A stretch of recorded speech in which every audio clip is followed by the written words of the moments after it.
Hello friends, welcome back to the new tutorial of the React in Hindi. तो आज की video में हम बात करेंगे यूज कॉन्टेक्स्ट हुक के बारे में। यूज कॉन्टेक्स्ट हुक जो होता है that allows you to consume the data from the context. अभी मैं बताऊंगा कॉन्टेक्स्ट किस तरीके से क्रिएट करते हैं, किस तरह से डेटा कंज्यूम करते हैं कॉन्टेक्स्ट से। Context provider a way to pass the data. जो हमें क्या बनाते हैं, कॉन्टेक्स्ट प्रोवाइडर बनाते हैं, जो कि एक वे होता है पास करते हैं data through the component tree without having to pass props down manually at every level. मतलब हर एक लेवल पे हमें उस प्रॉप्स को पास करने की ज़रूरत नहीं होती है। हमने एक जगह पास कर लिया और हर जगह क्या कर लिया, इसको कंज्यूम कर लिया। जैसे कार्ट का एग्जांपल है, जब हम ऐड टू कार्ट करेंगे, हेडर में कार्ट हर बार क्या होता है, अपडेट होता है ना। तो हम यूज कॉन्टेक्स्ट हुक से करते हैं। ठीक है।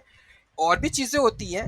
ये हुक क्या करता है कि उस चीज को, जो भी हमारे पास चाहे स्टेट है चाहे कुछ भी है, उसको ग्लोबली कंज्यूम करवा देता है। ठीक है, with the help of the use context hook. ठीक है। This can be particularly useful when you have the data that is needed by the many components. जब आपको एक डेटा काफी कंपोनेंट्स को चाहिए होता है, जैसे सपोज मान लो हेडर कंपोनेंट को मेरे को चाहिए, वो डेटा मेरे को क्या कहते हैं, कार्ट पेज पे डाटा चाहिए। तो उस केस में जो कार्ट डेटा होता है उसको हम डिफरेंट डिफरेंट कंपोनेंट्स में मेरे को चाहिए होता है, तो उसके लिए मैं यूज करूंगा क्या, यूज कॉन्टेक्स्ट हुक। ठीक है। एग्जाम्पल के तरीके से आपको एग्जैक्टली exactly समझ में आ जाएगा मैं क्या कहना चाहता हूँ। तो बेसिकली इसमें क्या होता है, it allows you to consume the data from the context. मतलब ये हुक आपको क्या करता है कि आप कंज्यूम करोगे डेटा, कॉन्टेक्स्ट में कौन सा डेटा पड़ा है उससे डेटा आपको कंज्यूम करना है। ठीक है। तो सब कुछ एक और एग्जांपल ले सकते हैं, जैसे कि ऑथेंटिकेशन का है, लॉगिन का है। लॉगिन करने के बाद आपको डेटा चाहिए होता है ना, चाहे उसका नेम है, चाहे ईमेल है, चाहे यूजर नेम है। और आप चाहते हो कि आप उसकी डेटा जो है प्रोफाइल वाले कंपोनेंट पे आए, हेडर के कंपोनेंट में भी आ जाए। ठीक है। तो वो भी किस तरीके से पॉसिबल होगा, या तो आप यूज कर लो यूज कॉन्टेक्स्ट हुक, नहीं तो हमारे पास दूसरा वे आउट भी क्या है, रिडक्स का। ठीक है। तो अभी हम यूज कॉन्टेक्स्ट हुक के बारे में बात करेंगे। ठीक है। तो सबसे पहला स्टेप है create the context. Context create करने के लिए सबसे पहले हम फाइल बनाएंगे माई कॉन्टेक्स्ट डॉट जी एस। ये वाला प्रोजेक्ट नहीं, हमें तो कोई और प्रोजेक्ट ओपन करना पड़ेगा। कौन सा प्रोजेक्ट, माई ऐप। इसमें काफ़ी कुछ है, कोई नहीं, हम इसको यूज़ कर लेते हैं।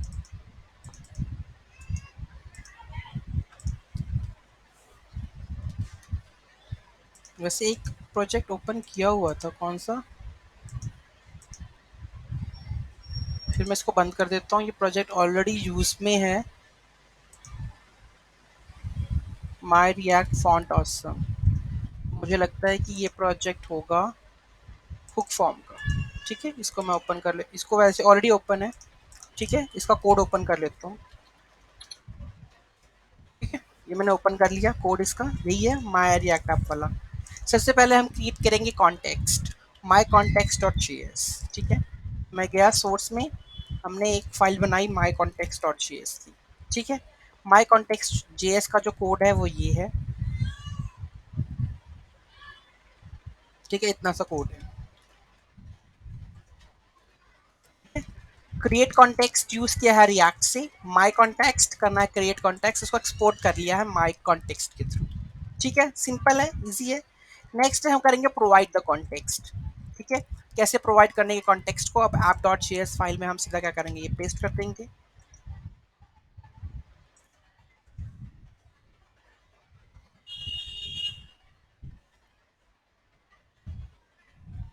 ये हम यूज करते हैं यहाँ पे ऐप डॉट जी एस में माई कॉन्टेक्स्ट हमने बना ली है फाइल।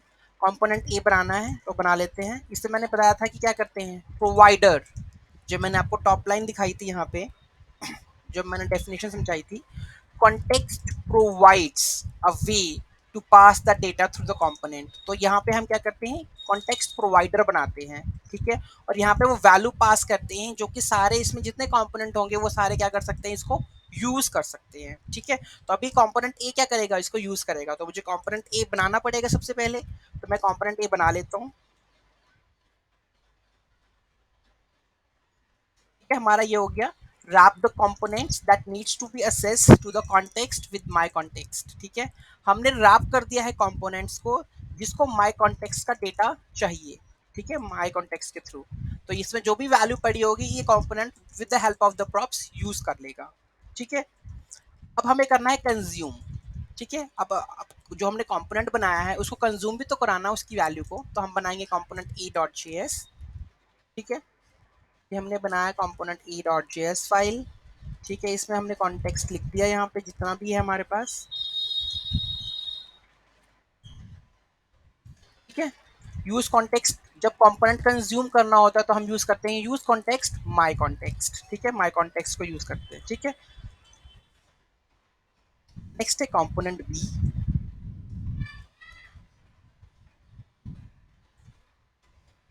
बना लेते हैं, उसके बाद समझते हैं क्या चीज़ की है हमने।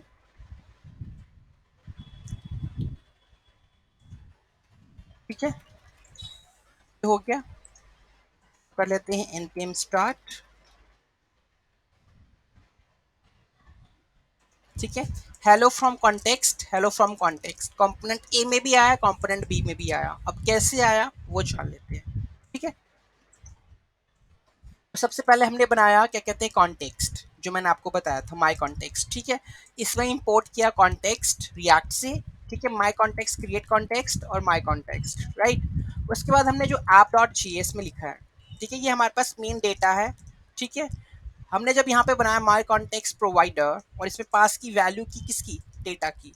ठीक है, कंपोनेंट ए में, और इसको रैप किया था प्रोवाइडर में। अब किस तरीके से कंपोनेंट ए या कंपोनेंट बी इस कॉन्टेक्स्ट को यूज करता है। ठीक है, जो भी प्रोवाइडर में वैल्यू हमने पास की है वो किस तरीके से ए कंपोनेंट या बी कंपोनेंट यूज करते हैं वो देखते हैं। ठीक है, तो मैंने क्या किया, कॉन्स डेटा यूज कॉन्टेक्स्ट माई कॉन्टेक्स्ट में जो भी पड़ा होगा वैल्यू।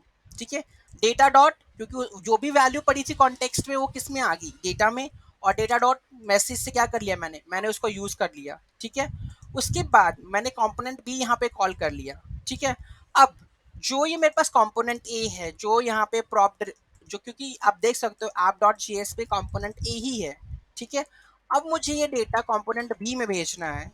ठीक है, तो कंपोनेंट बी भी क्या करेगा, इसको यूज करेगा। तो जब मैं जाऊंगा कंपोनेंट बी के अंदर, ये रहा। ठीक है, तो इसको करते हैं यूज। कंपोनेंट बी बना नहीं है, नहीं बना तो है।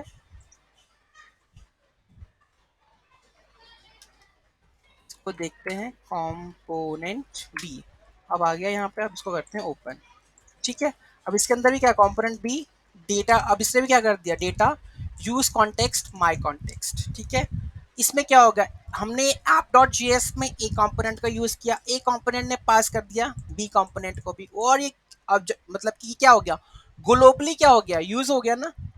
ठीक है, तो इस तरीके से जब भी आपको ग्लोबली डेटा अवेलेबल कराना है अपने कंपोनेंट्स के लिए, तो आप क्या यूज कर सकते हो, यूज कॉन्टेक्स्ट हुक को यूज कर सकते हो। ठीक है, अभी मैं इसकी एक और वीडियो बनाऊंगा, शायद मे बी आपको मोर क्लैरिटी हो जाए, जो कि मैं रिडक्स, सॉरी रिडक्स नहीं, कार्ट, कॉन्टेक्स्ट कार्ट के ऊपर बनाऊंगा, जिसमें ऐड टू कार्ट की फंक्शनैलिटी होगी। इसको देखने के बाद और उसको समझने के बाद डेफिनेटली आपका जो कॉन्सेप्ट है यूज कॉन्टेक्स्ट हुक का, वो क्लैरिटी जरूर आ जाएगी। ठीक है, thank you so much for watching this video, have a great day.